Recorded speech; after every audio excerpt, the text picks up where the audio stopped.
Dobrý večer. Volám na tento záznamník a som zvedavá, či mi vôbec nikto odpovie. A kedy už konečne skončí rozkrádanie štátneho majetku a začne sa tu hospodáriť s rozumom? Samé dlhy nám tá vaša vláda robí. Chcem od vás počuť konkrétne, či budete požičiavať ďalším skrachovaným krajinám ako Grécko, alebo nie. Pán Fedor, vy sa do politiky moc nehodíte. Taký šikovný mladý človek. Prečo radšej nejdete robiť niečo poriadne? Ďakujem pekne za otázku. Niekoľko vecí.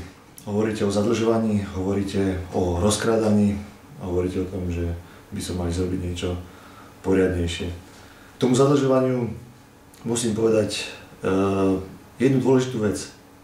Ja vám verím, že ste sklamaná z vlády, ktorá padla na nezodpovednosti niektorých našich partnerov.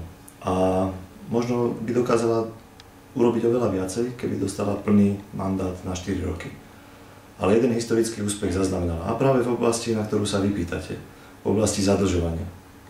Na Slovensku sme zvyknutí skôr, že sa vyrábajú dlhy a že sa napríklad prehlbuje deficit hospodárenia štátu. Táto vláda za 1 rok dokázala zastaviť zadlžovanie štátu a zaznamenala historický úspech v tom, že o 3% znížila práve deficit hospodárenia štátu. Mimoriadne dôležité. A čo sa týka tej vašej ďalšej otázky, chceme pokračovať v znižovaní priestoru pre korupciu na Slovensku.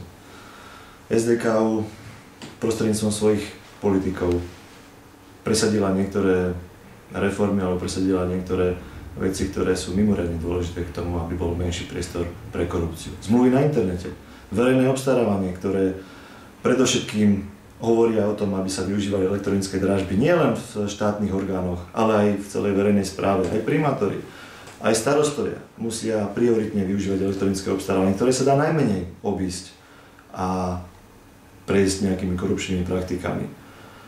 Chceme pokračovať v tom, aby bola lepšia vymožiteľnosť práva do budúcna. Naša pani ministerka Žitňanská, myslím, bojuje na tomto poli veľmi dobre a tých plánov má ešte veľa. No a na druhej strane, viete, myslím si, že každý by mal robiť čo ho zaujíma. Ja sa možno do politiky nehodím, ale myslím si, že aj slovenská politika potrebuje aj nové myšlienky, aj väčší prehľad, rozhľad a aspoň svojou troškou chcem k nejakým novým myšlienkám a lepšiemu Slovensku prispieť aj ja.